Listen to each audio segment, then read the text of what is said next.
Hey everybody, this is Rydo, and we're back to the Lord of the Rings adventure card game. It's taken us at least 3 hours to get to this point, but the game finally has allowed me to get to this final section of this quest after glitching up and making me just reset progress and have to play all the way through, after also being just incredibly uh, difficult in general. So we have been playing this deck that I saw online that was suggested, and mostly we got lucky. It is true that card games are somewhat based around randomization as far as the card draw, but there is something weird, I think, about this game in particular, in that how much the randomization really affects things, particularly since you have this opponent who doesn't seem to really have any AI in him that would be programmed in any way to actually help you. So this can go very easily or go very bad. This time I've gotten lucky and I've gone very easily. I only have to survive for maybe 2 more rounds, and there's nobody on the uh, field, no enemies at all. The one thing that may be an issue, or that may be helping, is Bilbo's cloak, which is a unique item, so you can't use 2 of them, so having 2 in the deck is perhaps a bit overkill, even though that doubles your chances of getting it early. But I believe Bilbo's cloak every turn steals 1 resource from Sauron, which may reduce his overall output. And then there's just a lot of other helper things that have kept the threat level down, kept the fate level high. I've been at like max 12 for a couple of turns here.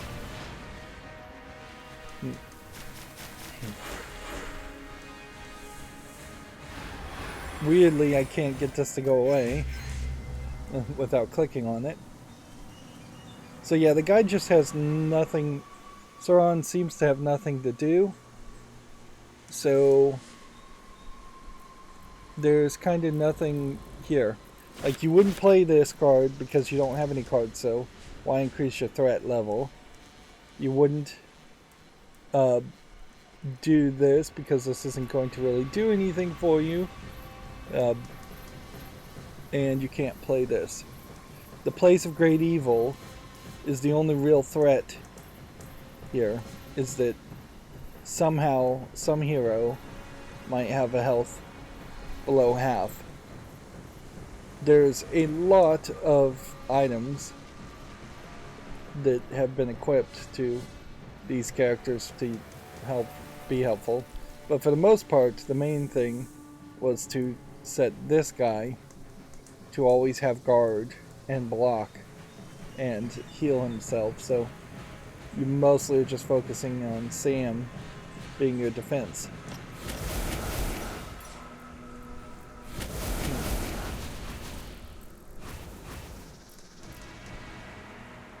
So then here we have Suffer the Wrath's Power, and we complete the quest, finally. Though you fight valiantly, it becomes clear that this was a losing battle from the start. Kamul, the Lord of Dol Guldur, is a being of tremendous power. More than a match for you and your companions. Your party defeated. The creatures of the tower drag you to lower depths for some sinister purpose. Though beaten, you are not bowed. Well, you know not what comes next. You know that there is still hope. With hope, you will find a way forward. Now it's funny, it says bowed, but I feel like that should be bowed. And this would be the second time I've heard the voice actor pronounce something that seems like they're pronouncing it the wrong way. Of course, the English language does have that problem, in which there are words that are pronounced 2 different ways and mean 2 different things, even though they're spelled exactly the same or similar enough.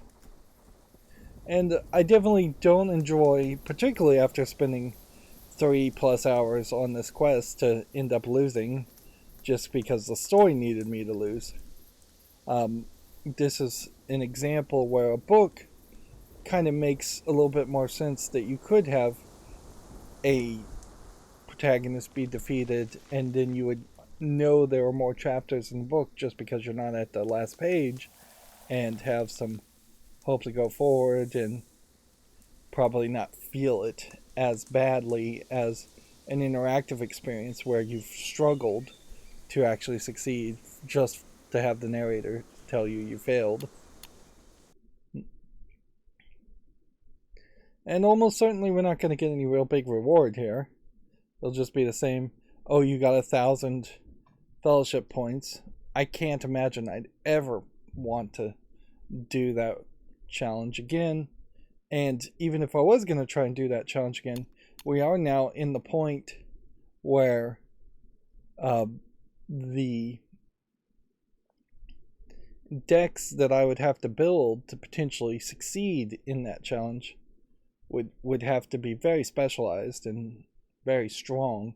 I can't just copy the current deck I have and change the heroes and be guaranteed a victory. So we didn't defeat every unit from the first patrol wave in round 1. I don't know how you'd pull that off. And then we didn't avoid having a card discarded by Evil Man. And we did not spend less than 20 point resources. So we only got 400 fellowship points for that, and then you get 1,500 fellowship points for those 3 heroes the first time.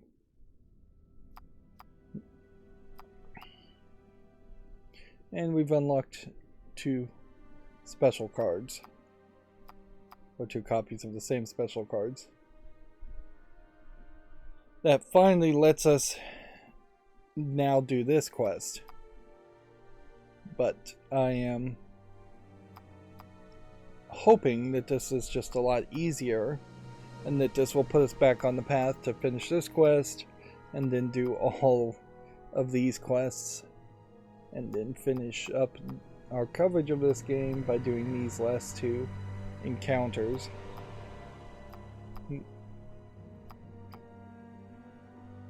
But no big change here. Not really.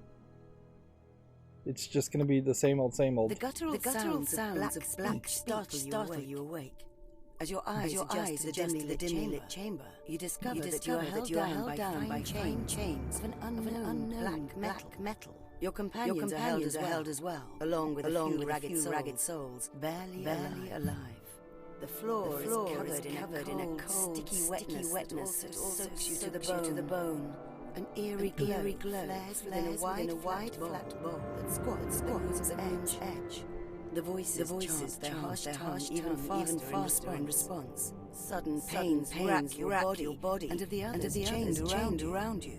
2 of the prisoners fall back with horrible gasps, their eyes rolling up in their heads. They lay motionless for a moment. Then something rises from each. Dark shadows with strangely glowing eyes. They hiss at you with malevolent intent. You must break the chains and find a way to end the dark spell, or you shall end up as shades yourselves. It's really easy to forget that a lot of what's being described here probably was completely made up by Tolkien. There almost certainly were some influences and some general ideas, some Shakespearean concepts of shade, shadows, things like that, magic, all of that. But for a long time in narrative, there was a lot more stories about cowboys and Indians than there was about fantasy or magic or slice of life stories with no real genre around them. So this is perhaps not, Tolkien didn't invent these things perhaps, but he reinvigorated them for a new generation. I will take the ring, though I do not know the way. What about second breakfast? Coming, Mr. Frodo! Coming! So, Bilbo's coat for sure. And then Wandering Took is a good one to start with too. Holding on to this card is actually a pretty good one too. Now, a lot of things can certainly happen here though. Like, we just don't know what our hero things are.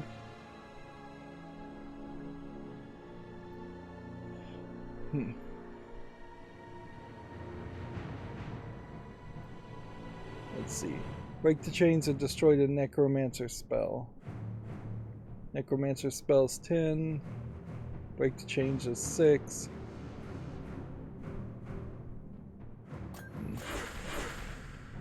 We have 6, we can break the chains immediately without doing anything else.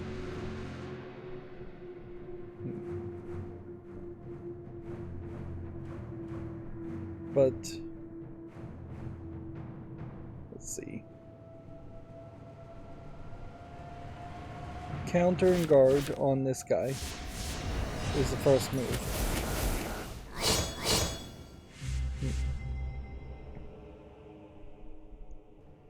And then self-preservation on this guy.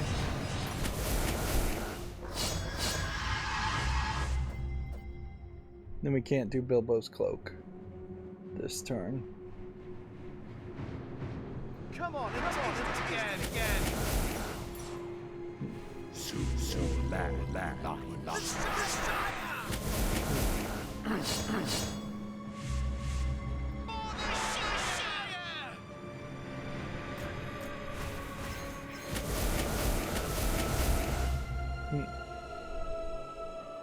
Now I don't want to play Wandering Took here because he can't steal from Sauron if Sauron doesn't have any energy.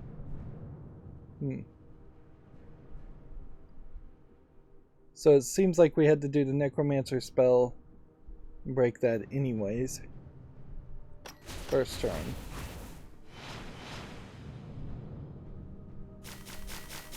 And then this guy caused us to lose a card.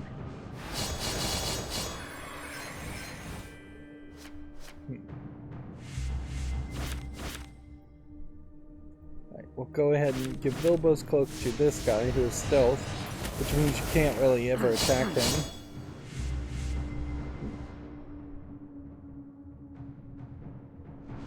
And then I think you throw this character here.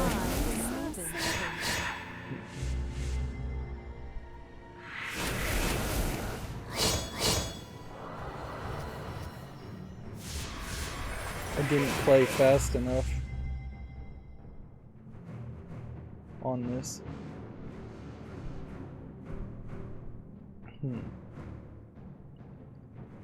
Well, what I've got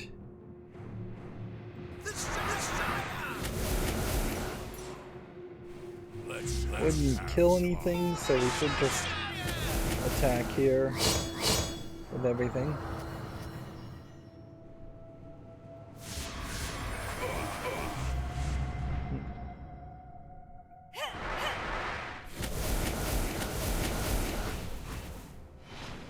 There, we lost our other healing character. I would have hoped to have been able to play that. We definitely have some heavy hitters. We're just taking a lot of damage.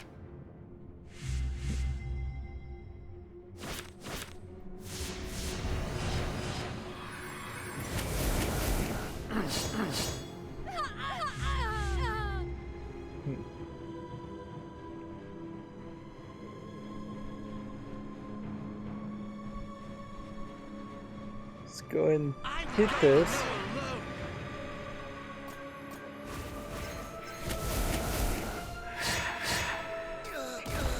But immediately fail.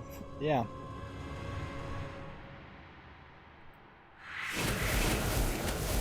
So logically it would make some sense to just reset at that point.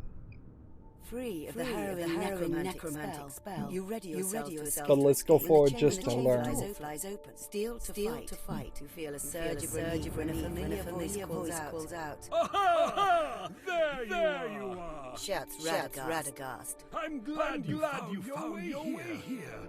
The friendly old wizard raises a gnarled staff and whispers a few words that cause it to glow. A soft blue light suffuses the grim chamber. Gathered around him is a crowd of wretched souls, even more prisoners of the tower. We must be very careful. Nazgul resides with his host. You want to tang him with him. Radagast says. His face grows somber and serious as he leans in to whisper. I need you to keep these people. Find a way to get them to safety while I deal that evil creature. Without a further word, he stalks away, leaving you to lead this sad and sorry lot to freedom. So I've completely forgotten about Radagast, and I am interested when they mentioned this Nazgul, that for some reason made me think of one of the monsters in Star Wars, and I wonder how close a comparison between the Lord of the Rings story and Star Wars would really be. There are of course different planets and different areas in Star Wars, but there are some very basic similarities in that there's a good guy team and a bad guy team, and that there's magical powers and general concepts of monsters or creatures. My thanks for your aid. So we get one character. Find a way to escape. In summon one cries of alarm. If freed prisoner is defeated, or if 3 cries of alarm are in play, your quest fails.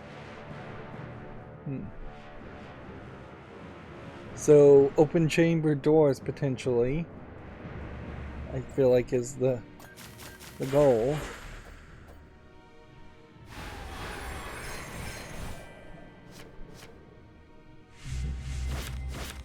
Steal that.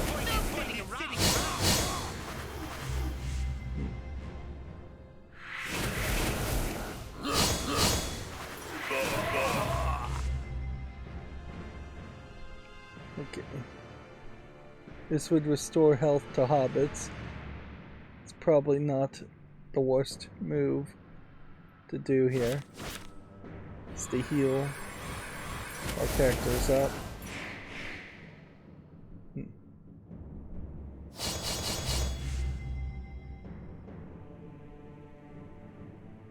No attachments, no attack, nothing.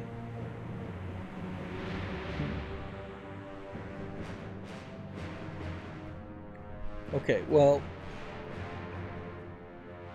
I can't do anything with this guy anyway, so that does pretty much mean we have to do this, unless we just want to put something in defense mode. Can't even put this guy in defense mode. Can't do anything with that guy. Of course, the problem now is that the cries of alarm are part of this.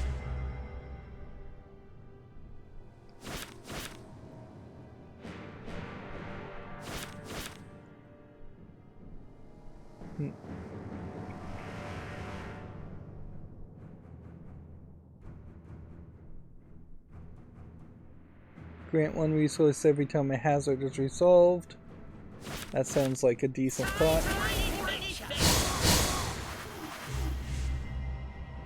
So we'll do this.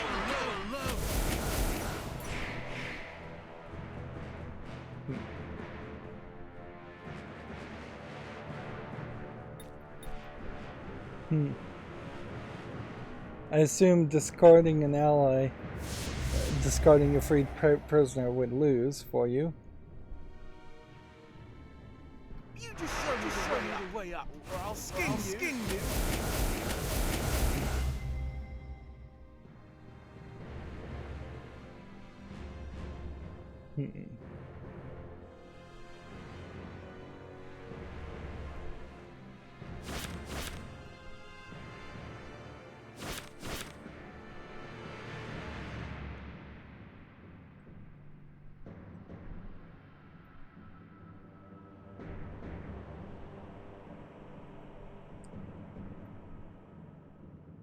Summon one non-random, non-unique ally, location specific.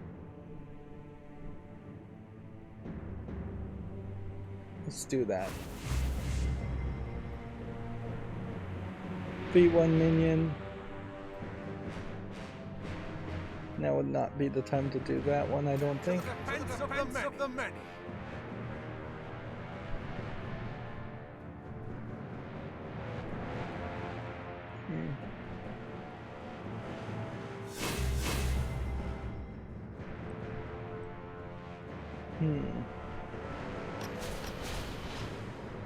Now we just have another raised alarm.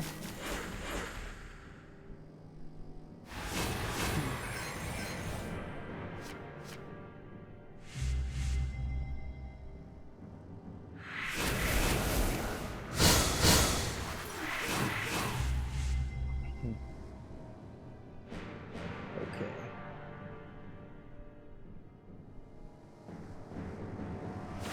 Meanwhile, this guy we can't do anything with.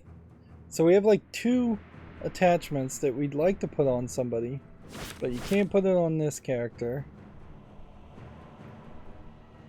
I don't think there's really a reason to do that character. So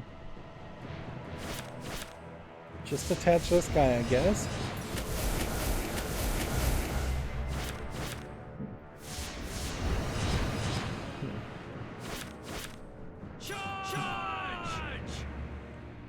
Okay.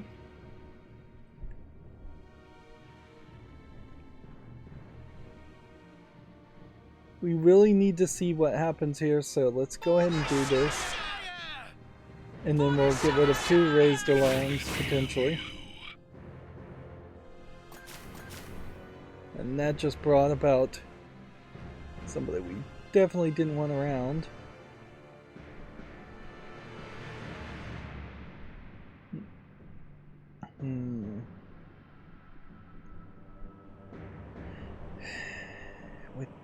What to do?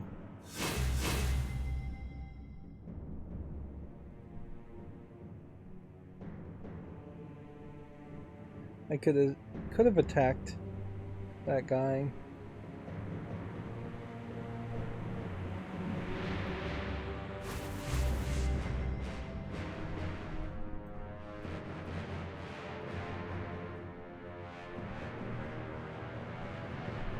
I could attack that guy that way too. Now we have like 2 raised alarms. So that was the rightmost. Maybe it's always in the same spot. I doubt it, but it's possible. Here we have 2 draw cards.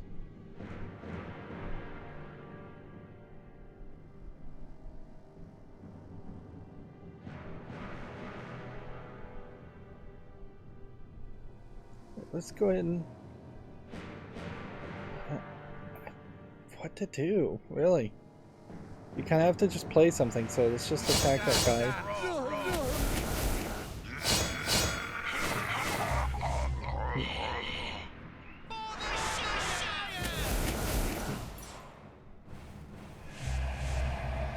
Come on, again.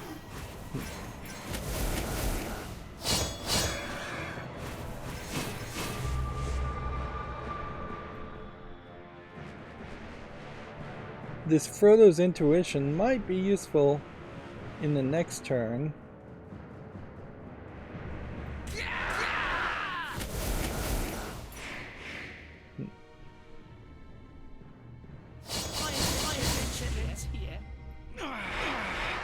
There goes another somewhat helpful character.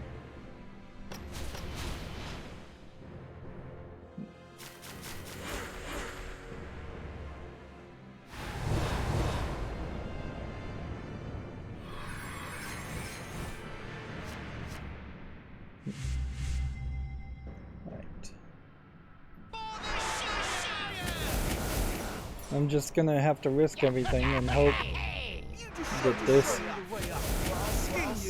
turns out to be right.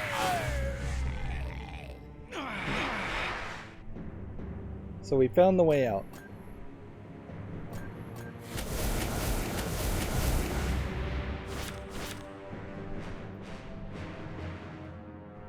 see, I don't even really think that there's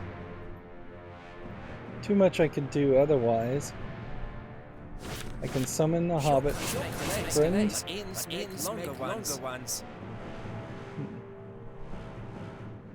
Then I guess we can do that.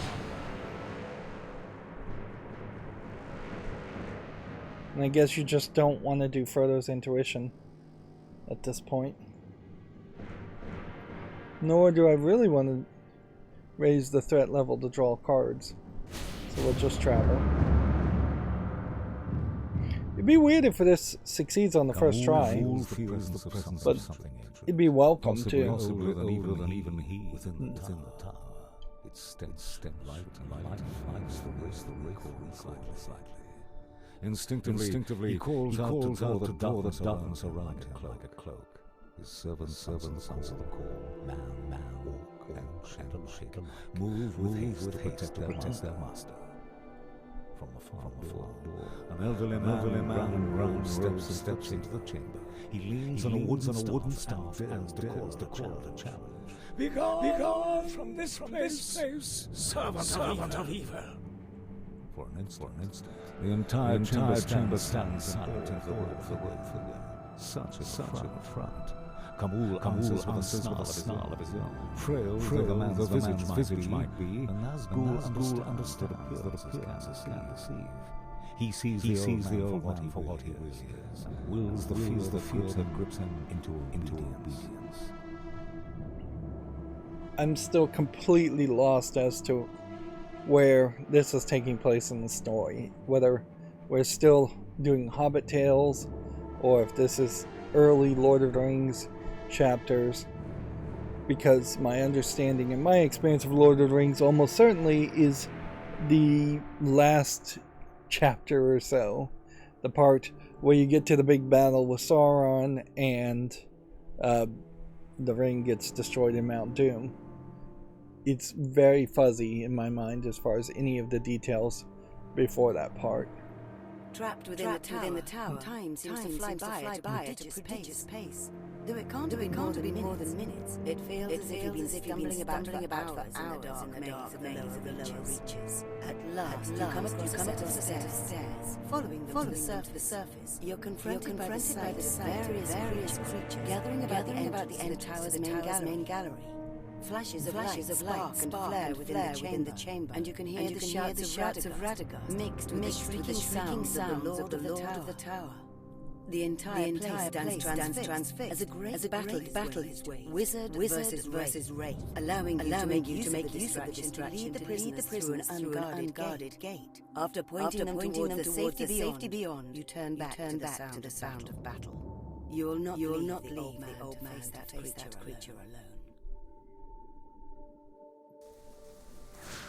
So this is the final encounter, so we do have a chance of success here. Double every contribution to Radagast's will. This turn.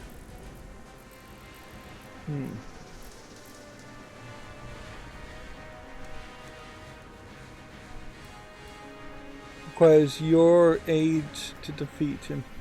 So this guy is technically fighting on your side, but you're attacking him with your power to give him more will. Which arguably, if I could get to this and then activate this, then activate this to grant extra power, I think we get to 50. But then Fury will probably have to take on Fury of Camille after that. Meanwhile, just avoid dying from his enemies. Is there any reason to do quick rummage? I don't think there is.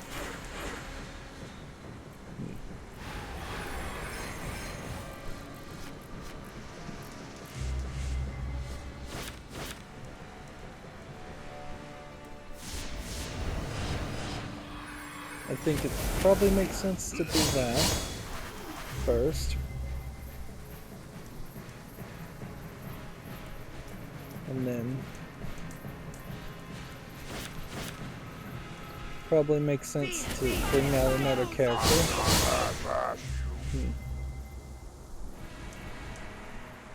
And then use this for power. What's this do? +1 resource to Sauron.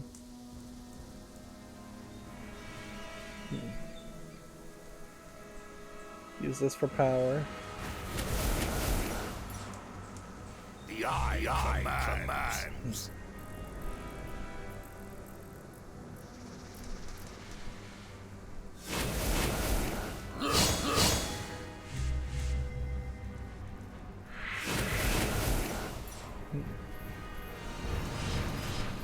I guess I could have possibly used this for power too.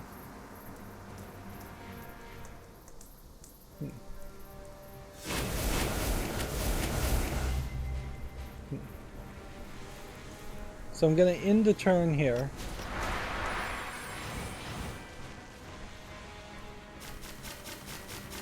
Hopefully nothing dies.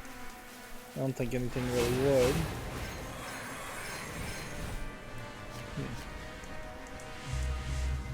Okay. Well, can we do this? This only actually gives you +1 to your heroes. And then has you draw a bunch of cards.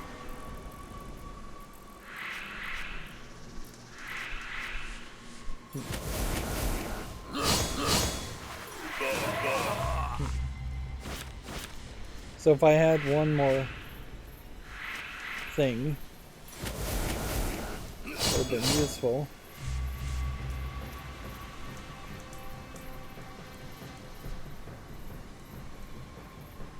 We have like 3 more cards overall. I could heal every hobbit, but I need 1 resource to do that. So let's start with this. And then this.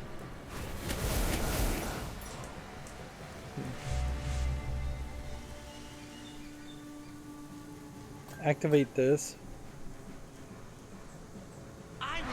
5 there. 3 there. I'll skin you.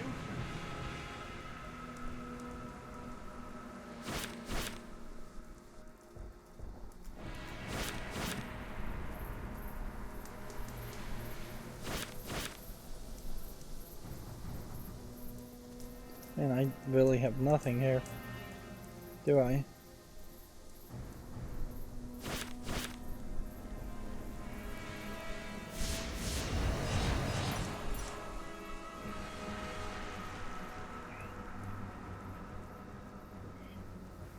That didn't get the will high enough anywhere, in any way. I honestly don't know how you're gonna make that happen. Seems like you'd have to go many turns. Unless you just need to get it to, say, a above 25 spot.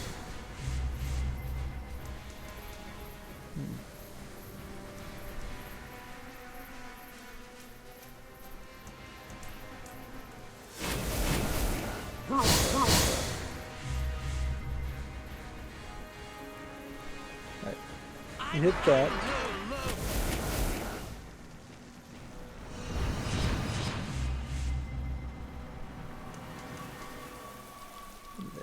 Hit that.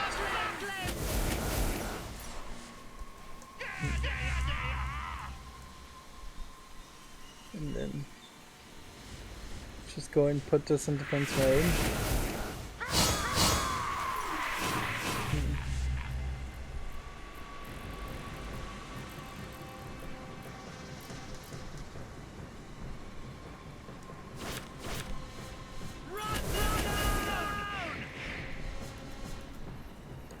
Careful aim, defeat 1 enemy, -1 wrath.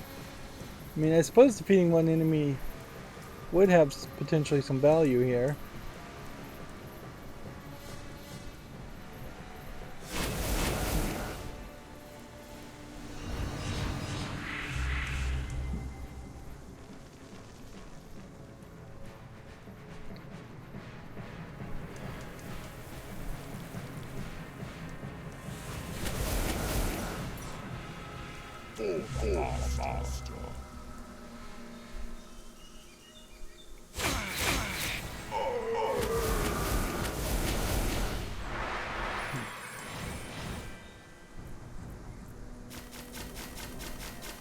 It almost feels like you should be putting his fill,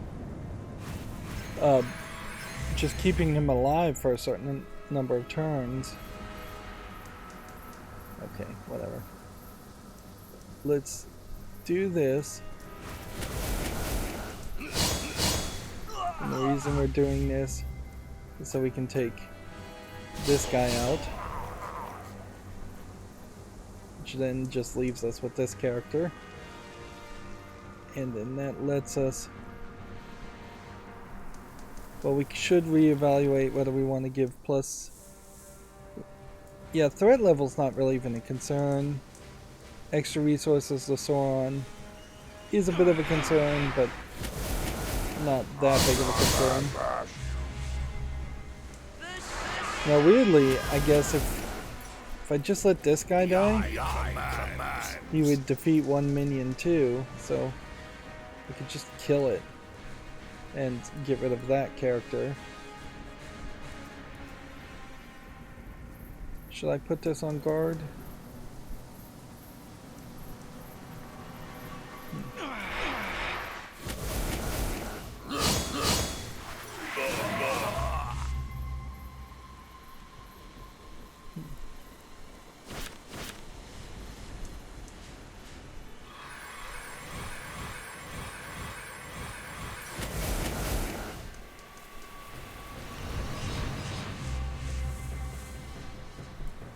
I guess you do put this on guard.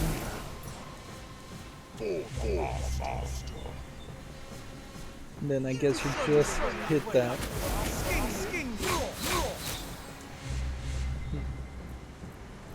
And it's still just not a good reason to play these two cards.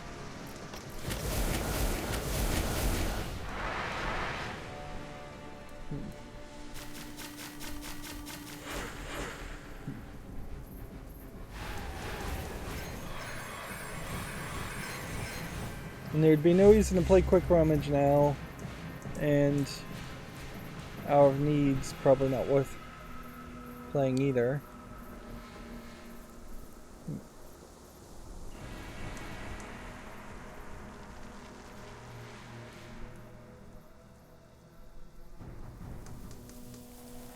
Let's see. Yeah, if I just put that in defense mode, probably the best move.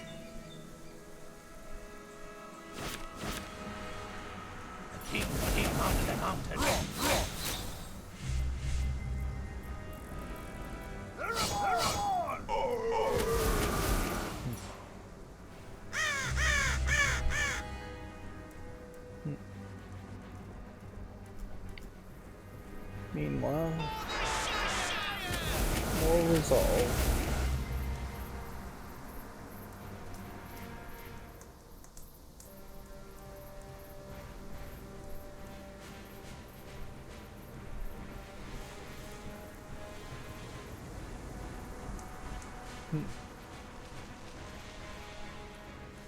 What unlocks this Fury of Camille, though?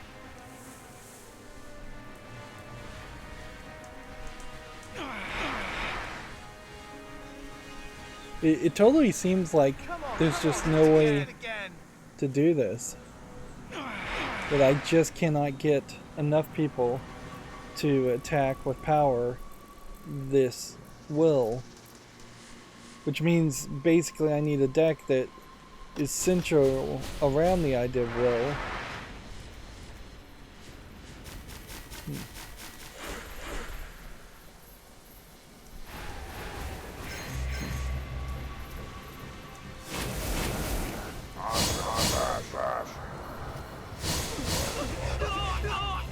There we go. That worked out well.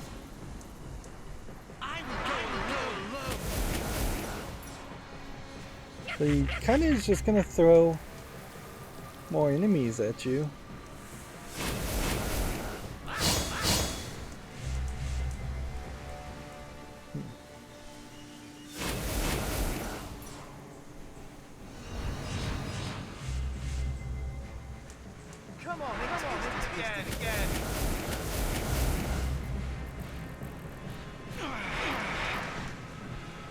guess we have enough for Gandalf, but every time Gandalf shows up,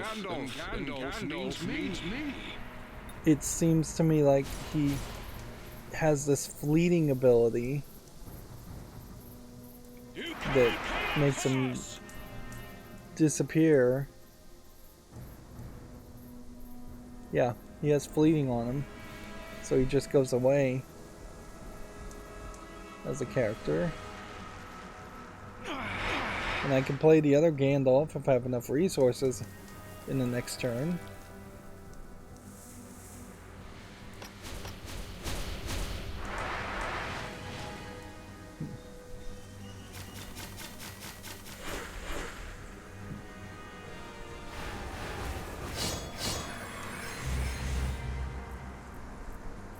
Let me just double check.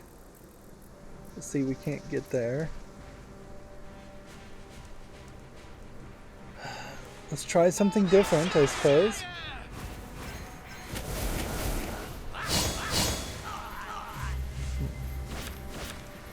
Go back to the abyss.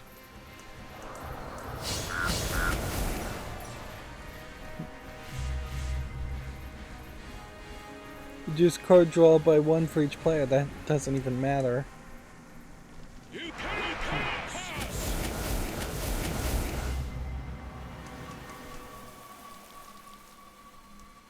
More resources to Gandalf, which is still a problem. Come on, taste it again.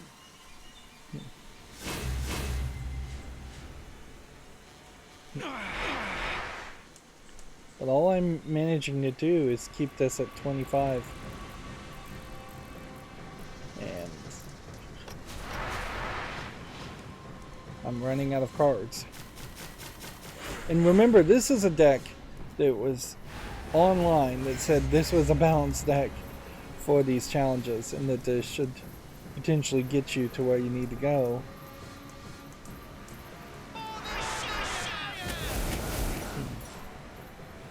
I suppose if he hit a point where Sauron was totally out of cards and there was just nothing else Sauron could do, you could potentially work your way towards this success. Or I'll skin you. But it really doesn't seem likely to happen before your threat level would get to 50.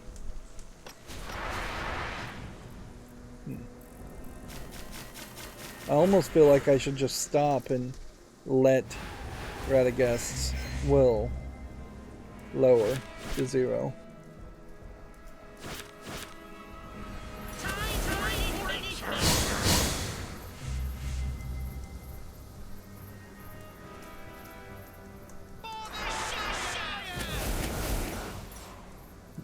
Look to the darkness.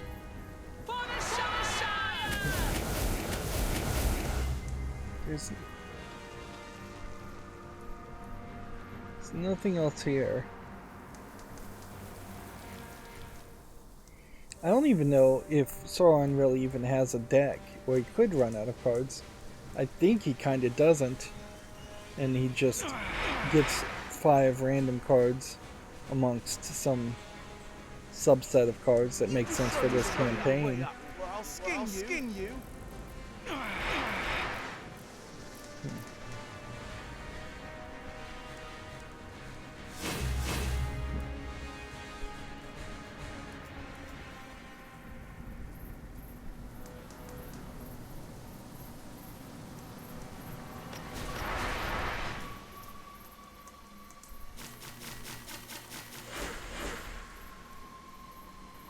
Five to 7 progress from his will every turn, meaning you need to add more than 5 to 7 to his will each turn.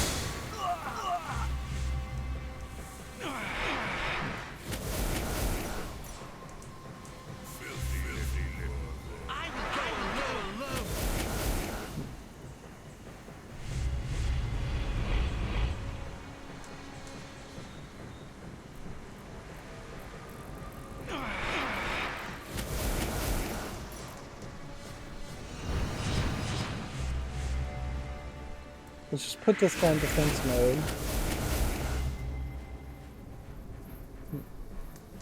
We don't have anything to do, so let's just play that.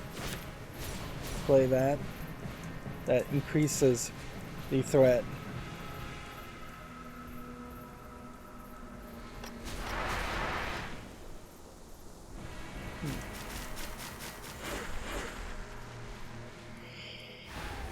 I suppose we could try and get rid of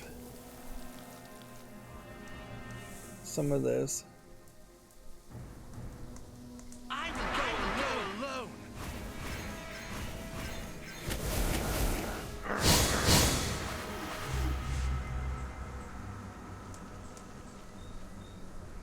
Let's go ahead and do this.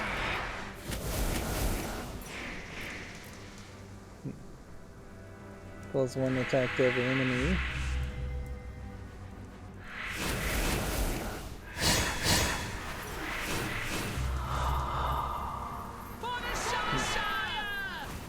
This will be interesting to see if you can get more than 9 resources. I bet you can't.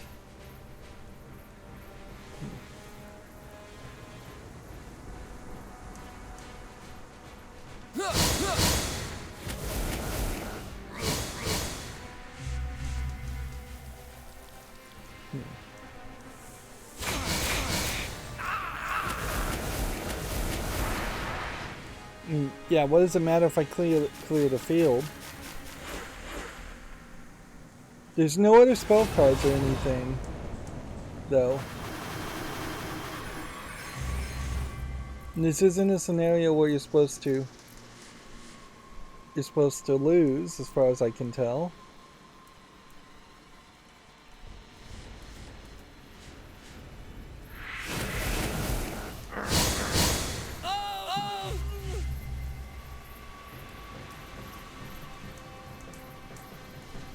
I think he also permanently just lowered the power on all of our heroes.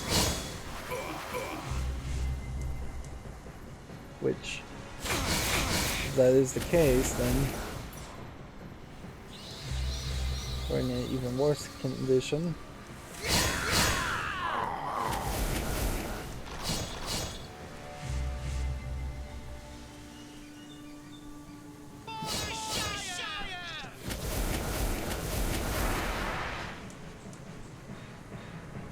Like 3 more turns. Wow, we do have over 10 resources. But noticeably we don't have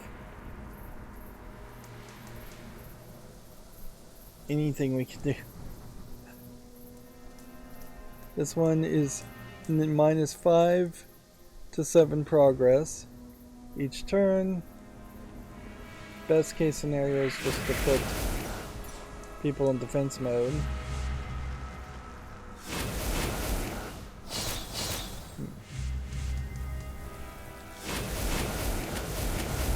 And this highlights how even having a decent strategy to keep yourself alive doesn't directly translate to a strategy that would make you win in all of these scenarios.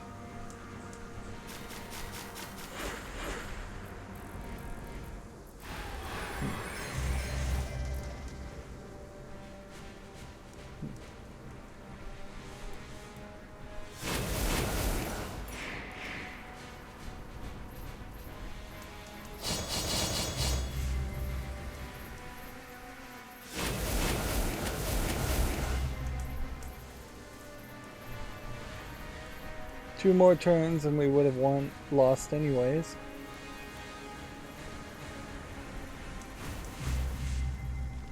We can't even activate that even if we wanted to.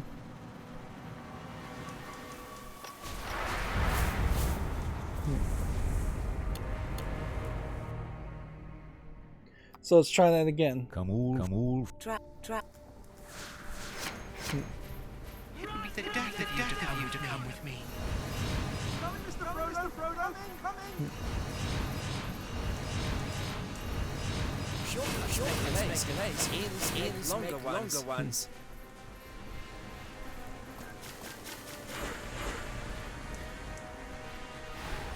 Double every contribution to Radigar's will this round.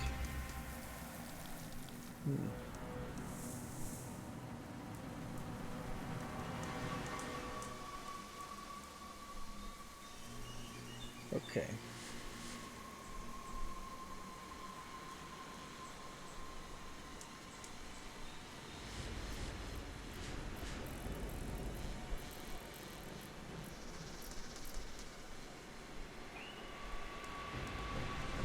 This guy is definitely not a hobbit.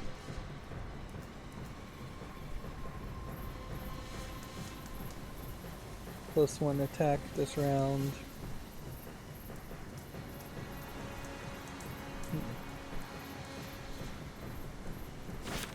Like, I couldn't even do that, could we?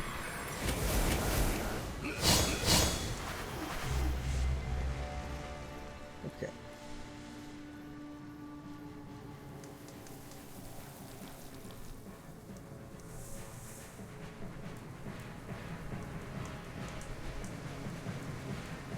I think your first move is probably to do this.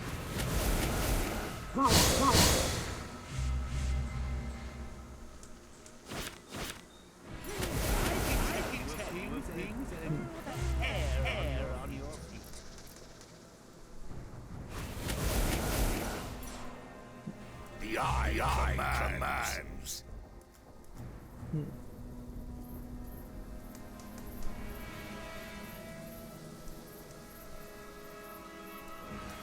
So what I basically want is to get to this point so that we, in the next turn, could possibly activate this if we can get Gandalf on the field too. But since we really can't do that at the moment,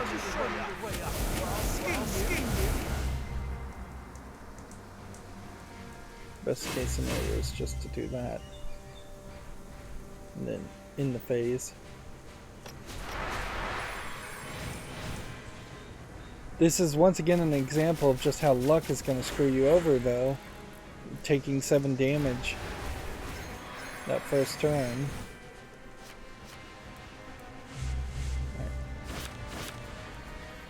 I am a servant of the secret fire.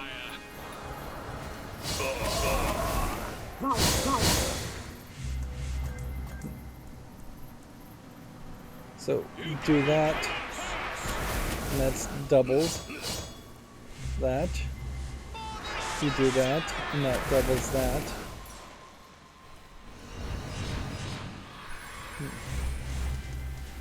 Do that, and that doubles that.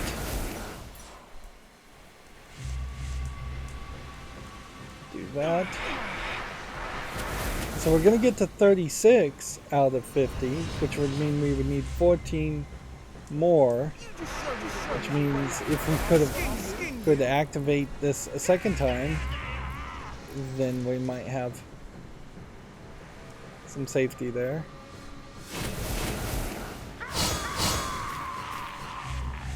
But we can't activate that a second time, so we need Gandalf potentially to jump in and help again.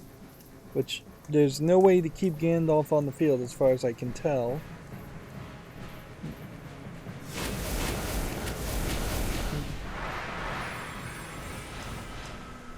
So it's at 29. And let's just pour.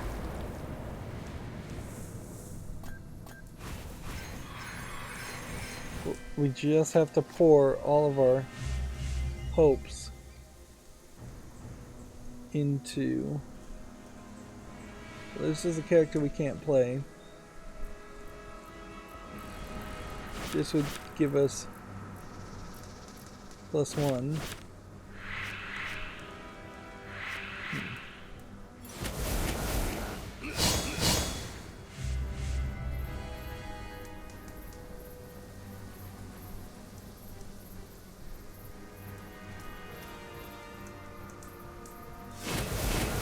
Might as well put that guy in defense mode.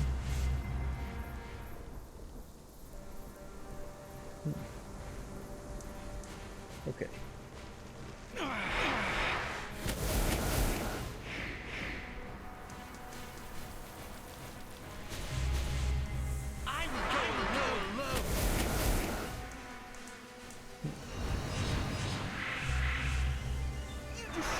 back at 36, Skin you.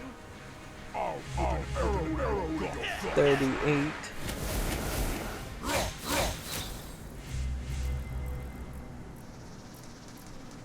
Who would self-preservation heal this character? That's pretty much all we can do. This way. So, I guess if it got really lucky,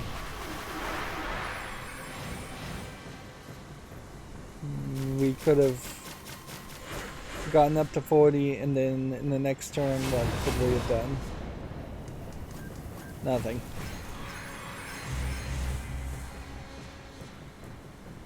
There seems to me like there is no way you can win with this setup.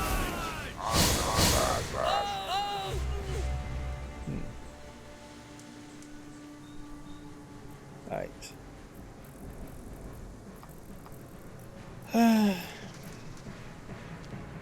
Let's just give up at that point. And this is the increasing frustration, certainly, of the single player content here, which is way too long and way too difficult. Inherently, for any card game, even if it is a deck building game, if you're going to have multiplayer, you need to focus on getting players to play multiplayer more, whereas the emphasis seems like to really challenge players in the single player, and multiplayer feels like it was an afterthought. And that definitely would explain why multiplayer is not inhabited with any players now. There's just nobody playing the game. And so I am really concerned that in the next recording we will try Burgerly and Bree and find that it is also very difficult. It feels like each quest is just getting more and more difficult as we go along, which would kind of make sense for a single campaign, but there was a fairly high difficulty spike on top of glitchiness with Quest 4 compared to Quest 3. I feel like Quest 3 was actually very short and kind of easy, and up until this point I have been pretty good about finishing each quest in 1 hour. There is literally nothing here that I can wrap my brain around as far as the decks and cards. If we need something that has a lot of power to it, there's not even a deck that's labeled power. I think maybe it's the Explorer's deck, but I wouldn't be surprised if it's not. Like, pretty much all of the 4 pre-built decks you're given are not strong enough to beat even the single player campaigns.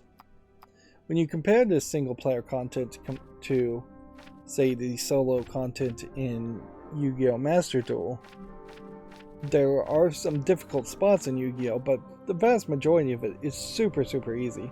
You spend an hour playing it at most and you are done.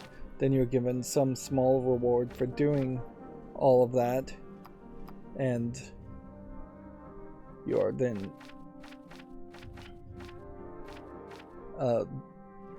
rewarded, capable of using that reward that you get to potentially